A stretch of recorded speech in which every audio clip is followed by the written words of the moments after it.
Welcome to the Seminole Wars.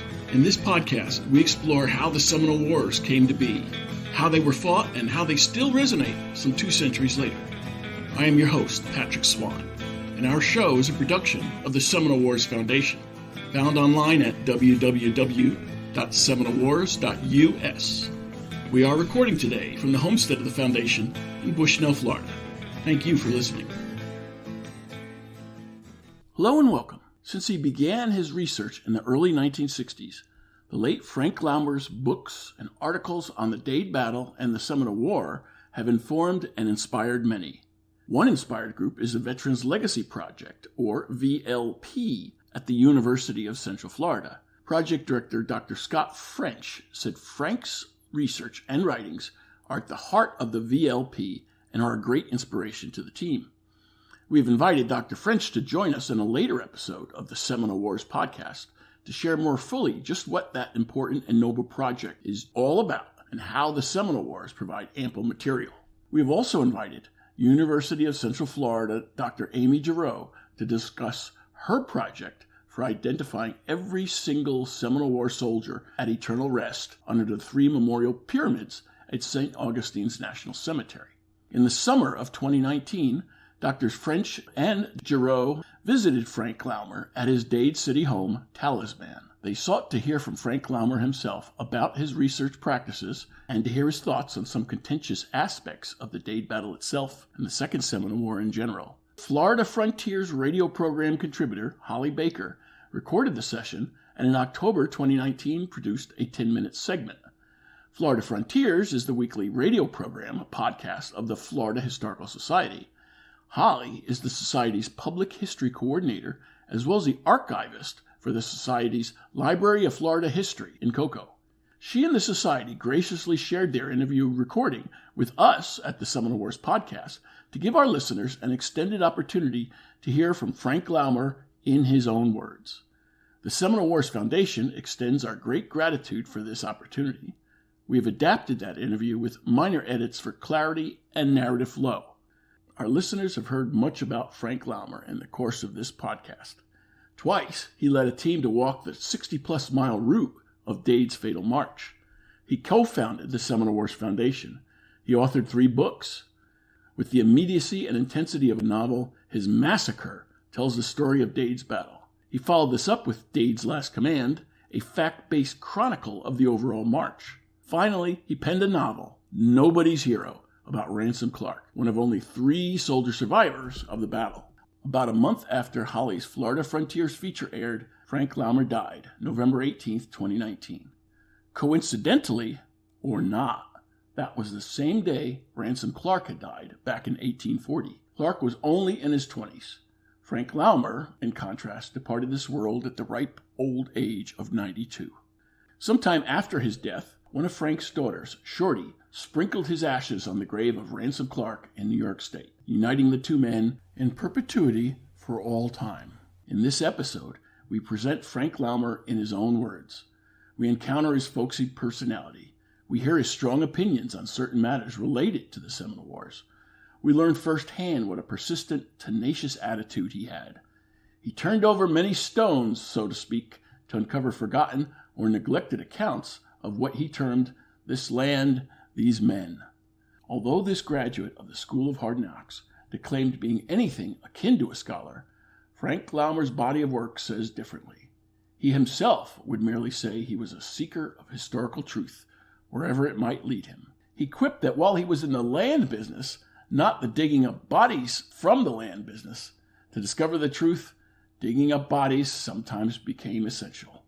One literal stone he overturned was a headstone that belonged to Ransom Clark. Frank Laumer did so to determine if Clark had been truthful about his Dade Battle injuries. A fascinating story followed, where at least one dead man did tell tales. In his interview, Frank Laumer issued an open invitation for scholars to inspect his research materials. He very much desired for future generations to continue his study, enabled from one central, comprehensive repository of books, pamphlets, letters, diaries, memoirs, maps, in print or, where possible, digital form. That dream will soon become a reality when the Seminole Wars Foundation completes its Frank Laumer Library of the Seminole Wars in Bushnell. It contains more than 500 books related to the Seminole Wars in some fashion, along with priceless survey maps, unpublished letters, and an extensive digital archive of articles, photographs, period newspapers, podcasts, and videos. When complete, the Laumer Library will be fully and digitally cataloged for ease of research by visiting scholars to the Foundation's homestead. At this point, I ordinarily welcome my guest to the podcast. In this case, I welcome Frank's spirit. Accompany us as we hear his story in his own words. Frank explained how much interest on Dade's Battle and on the Seminole War in general there has been in Florida during the many years of his research. In the public at large? In the public at large, yeah. Very little. It was a total mystery to most of the people I talked to. They'd say, there was a battle in Florida? Yeah, took place 10 miles south of here. Well, I never heard of it. I said, well, it's a state park. And there was a battle there in 1835. Well, I'll be darned. And they lived that close to it and didn't even know the battlefield existed. It's kind of strange, but it's part of the general amnesia about the war, I think. Frank himself, hailing from New York State, knew little about the Seminole Wars or the Dade Battle. But when he did learn of them, he asked a lot of questions. The answers he sought accompanied him for the rest of his life. We're in the land business. We own this subdivision, and we had a house down half a mile from here. And one day my family and I went up we had heard about there being a state park, and we went up to have a picnic. And I wandered through the park and went to the museum and asked if they had any books or anything about the battle. I'd like to learn something about it. I'd never heard of it. And they said no. All they had was a 2-page pamphlet. And I thought, well, that's not very satisfying. I'll go make some phone calls and write some letters and try to find some information about this battle. Well, that was, 61 years ago. I've been researching the battle since 1962, I think. Anyway, I've put in quite a bit of time on it. And I kept on writing letters and making phone calls and traveling across the country, following up every clue that I could find about the men, about the weather, about the land, about the weapons. And the deeper I got into it, the deeper I wanted to get. I really want to know every single thing that can be known about those men in that battle. I don't know why, because I'm no scholar. I'll let you in on the fact that while all of you are educated people, I had to, in effect, bribe my science teacher in high school in order for her to mark my grade up so I could graduate from high school. So I don't have a sterling academic record behind me, but I do have persistence, and I have found what I consider to be a pretty amazing amount of information about the men, about the weapons, about the weather, just everything that could bear on that battle. In reply to a question from the group about how he conducted his research, Frank Laumer had this to say. They say even a blind hog finds an acorn once in a while. And I, of course, knew nothing about research or any of that. I read a lot, but I knew nothing of research. And it seemed to me that just the National Archives ought to have something. So I wrote a letter to the director or something, because I didn't know what the people were who ran the National Archives, and said, I'm looking for information about this battle.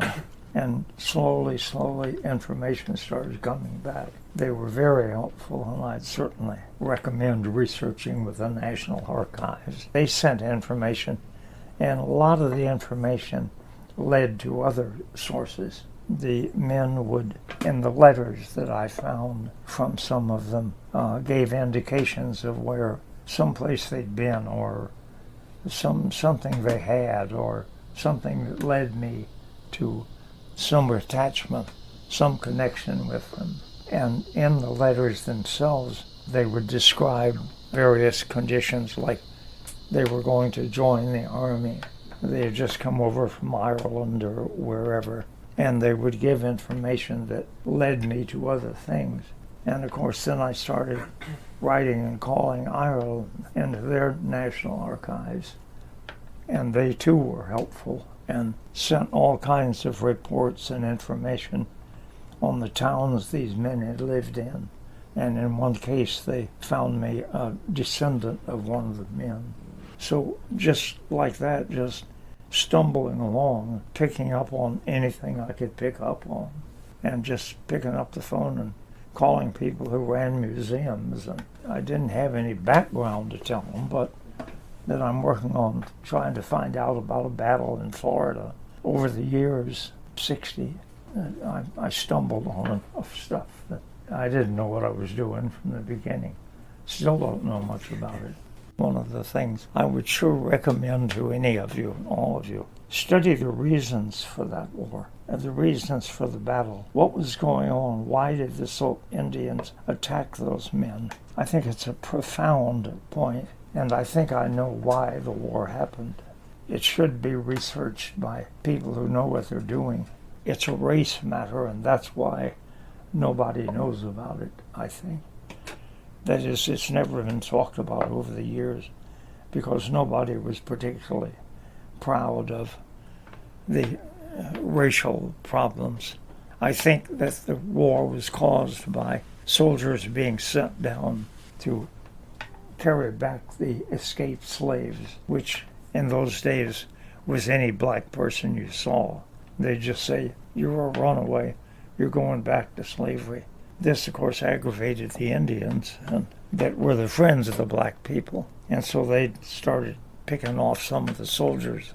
The government realized they couldn't do this one black person at a time. And so I believe these men were sacrificed in order to, like Pearl Harbor or any of the other starting points for our wars, because we couldn't come down and our soldiers were getting killed coming down to chase the runaways. And so if you had a sacrifice out there, and I believe that's exactly what this was, if you had a sacrifice out there big enough, the nation would get roused up and the government could justify formally going into battle. And they did. And it took 8 years, but they finally more or less won. I think that subject, while certainly people have a question about that being what the government did, you have to look at a letter from Captain Belton, who was in command at Fort Brooke and sent these men out. And he said that the morning they left, he was writing a report to the Adjutant General, and he said that we have information that there are 250 Seminoles at the Big Withlacoochee River lying in wait, but our troops, our men, are well prepared for battle, and I'm sure will take good care of themselves in effect.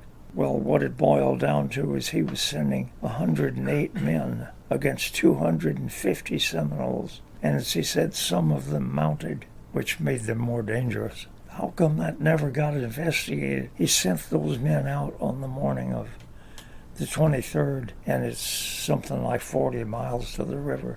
The crossing is right out there. The river's in front of it. And yet he knows that there are 250 Seminoles waiting. How could anybody do anything that stupid? It was his command, and he could have aborted the command and not sent them out. But to send 100 men against 250 would be pretty much a foregone conclusion. And yet nobody's ever investigated how he could have done that. And I have the letter upstairs, and it's absolutely unequivocal. But it's one of the mysteries about the battle, and it's somewhat an answer to your question. Another reason why it wasn't talked about too much, not only were we fighting a war to put people back in slavery, but we sent as a sacrifice 108 soldiers, 5 of them West Point.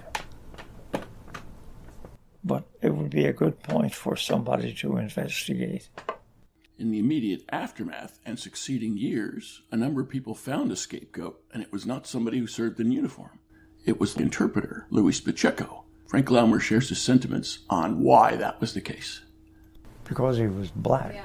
And you just don't go blaming white West Point officers for having walked into a trap. There must be some secret business going on. Well, we've got this black guy that was with him, and so we'll just say he led him into a trap.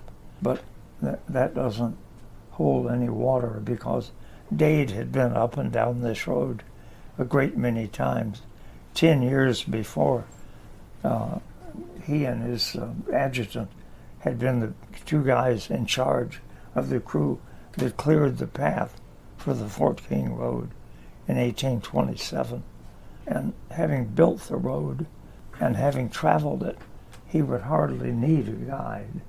He was hired, and Belton says 2 hours after Dade left, he wrote another letter and said, "I have just hired and sent an interpreter to join the command." Well, there it is. He was hired 2 hours after they left. That wouldn't be what you do for a guide. Dade didn't need a guide. Many of the men had traveled the road, but he was clearly an interpreter. It's what Belton said in his letter. But somehow he got to be the guide after the command got killed. For many years, and in some quarters, it's still called the Dade Massacre. But Frank Laumer has a different view on that. I call it massacre just because it would maybe grab the audience a little. It wasn't a massacre at all, in my opinion, or my translation of the term. They did come in and finish off many of the soldiers, but it wasn't a massacre. A massacre is more of a matter of shooting down or killing unarmed, not people who had any defense.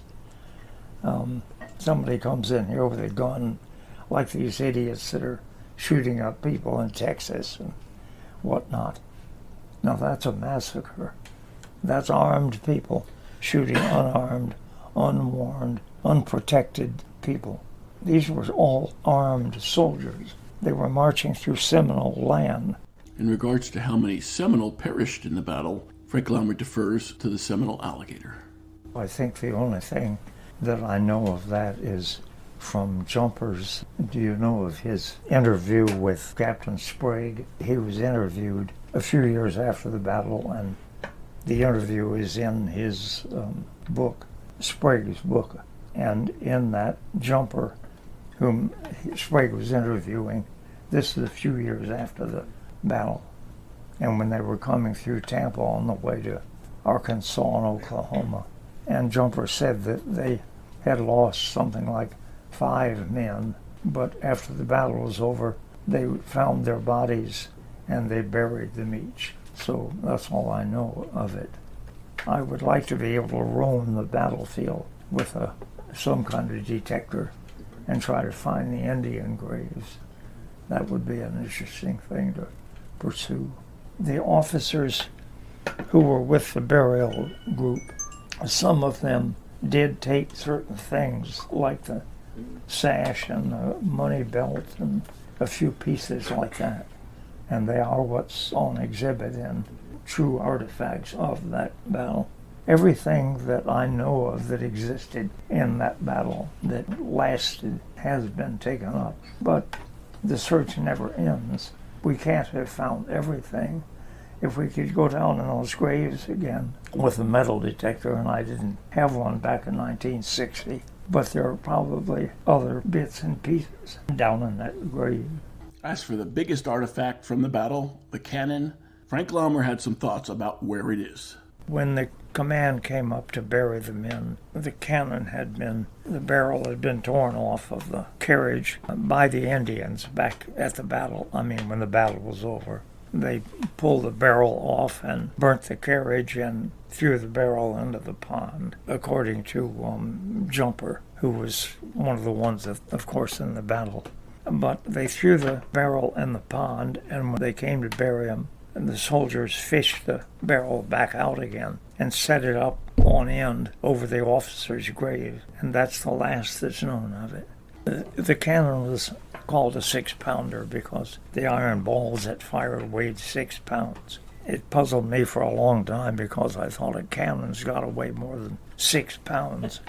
But that's what the thing is called, a 6-pounder. But it's because of the iron projectiles. There are a lot of stories about who found it and who took it, and that Grandpa used to have it in his garage and that kind of thing. We ran down every story we could find. We never found the cannon barrel, but we'd sure love to. If I can indulge you for a moment, when the guys came up and buried the men, they fished the barrel out and they put it upended over the grave. In coming days and months, I'm sure that cannon barrel would not have just stayed there. Indians roaming through the grounds for months or years afterward. Some of them would have been certainly interested in messing with this cannon barrel of the soldiers. And I would think that their natural inclination would be the first ones that saw it and paid any attention. The first thing they do is pick it up and throw it back in the pond. And I'd make a large bet that cannon barrel is in that pond. And I've made arrangements 2 or 3 times with a lady who, down at University of South Florida, who does underwater researching and that kind of thing. And she got a crew together of her students and had the equipment together and told me she was ready to come up with a little skiff thing that they use and go out over that pond and try to read the bottom.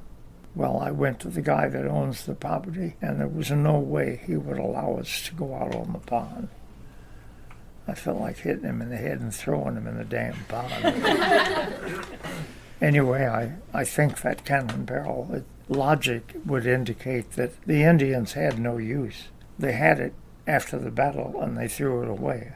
But when they came by later, and there it is still standing there, throw it away. They pitch it back in the pond. And I can't see any reason why it wouldn't still be there. And that would be an artifact worth going for. So if you all can pull any strings, or if you know somebody important and could get permission to override the owner's denial and get permission for us to go out there and find that thing, that would be marvelous. Frank didn't get to see an investigation of the pond in his lifetime, but a few months later, the state of Florida acquired 40 acres adjacent to the Dade Battlefield Historic State Park that includes the pond. We await a formal research proposal, approval, funding, and permission from the state. Stay tuned. Dispatching with the dead, for the time being at least, Frank Laumer then discussed the survivors. There were 3 soldiers who survived. One of them lived on for 5 years, and he claimed to have had a great many wounds. A bullet through his shoulder, a bullet through his right shoulder blade, that he had had a smashed pelvis, and various other wounds. And the more I read about that and his claims to injuries, the more I wondered if it could possibly be true. How could he, in that condition, with all those bullet holes in him, come to in the middle of the night? And in 3 days, they'd gotten 50 miles back to Fort Brooke, crawling on his hands and knees part of the time. So, make a long story a little longer, I had a friend of mine in New York where I had found this man was buried. And I got permission from New York State to exhume the body, and I hired a pathologist to meet me at the grave. And my wife and my brother and I flew up in December, appropriately enough. And I can tell you it's cold in New York in December. We went by a hardware store and bought a shovel and a pick, and we went out to the grave, and we went down about 5 feet, and we came upon the first bone. While we pursued that, a lady across the street had loaned us her garage and set up 2 sawhorses with a piece of plywood on it. We carried the man's bones across the street, and we laid him out on the plywood sheet, and I had the pathologist start with his head and go down his body and all the way around and give me a report on what he found. I had told him nothing of what this man had claimed to have done. I just said I want these remains examine and give me a report on it. So he did, and he kept telling me that he received a severe trauma in the right shoulder, and he had a smashed pelvic bone in his right leg.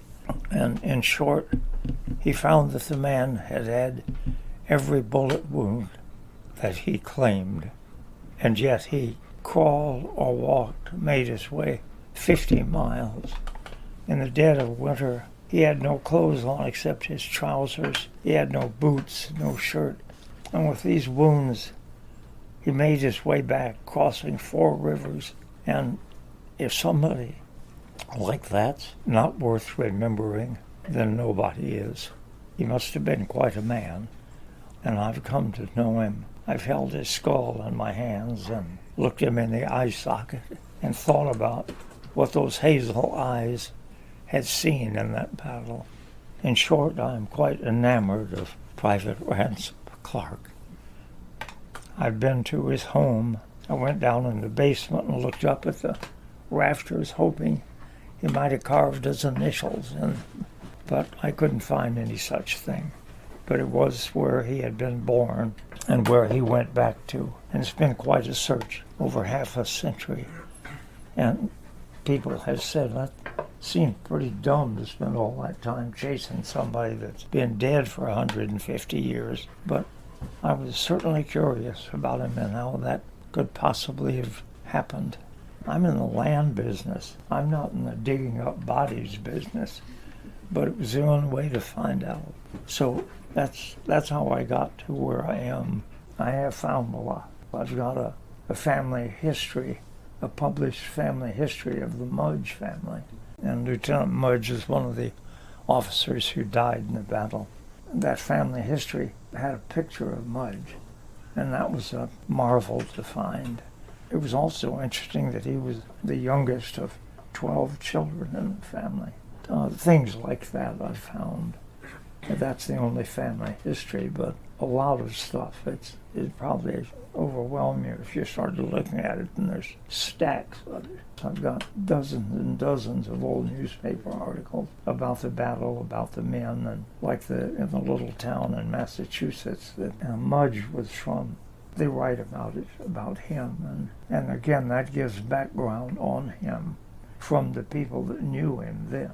And I had done enough research on this that I felt like, well, I probably got about all I can get. And I ought to make notes of this, that is extensive notes, so that what I've found won't be lost. And I thought I'd do an article or something.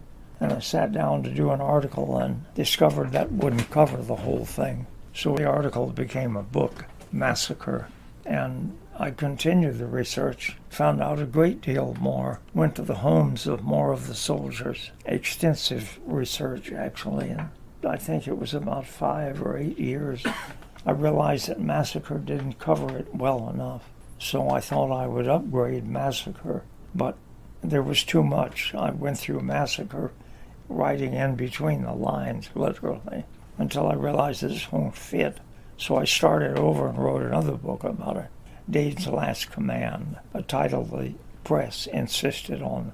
I think it was a lousy title. Anyway, those 2 books are in the market, and I would be pleased to have any of you do any research that you'd care to do on the battle or individual men or anything else about it. Frank Laumer didn't get the title that he wanted, but he did repurpose his title for another project, one the Seminole Wars Foundation expects to publish in 2022. This land, these men. 5 of us are in the process of writing a total book on the battlefield. Each of the chapters will be on a different phase of that particular piece of ground. And we're titling it This Land, These Men. And I'm sure that I've talked a lot longer than you had wanted. Or for some of our listeners, didn't even scratch the surface. We're grateful we could run this interview, Frank Laumer, and we're indebted to the Florida Historical Society and the University of Central Florida's Veterans Legacy Project for providing us a platform to explore these insights from the late Frank Laumer. He died 2 years ago this week, November 18th, 2019, but the fire he lit among researchers and the general public to learn more about this land, these men, in the Seminole Wars continues on.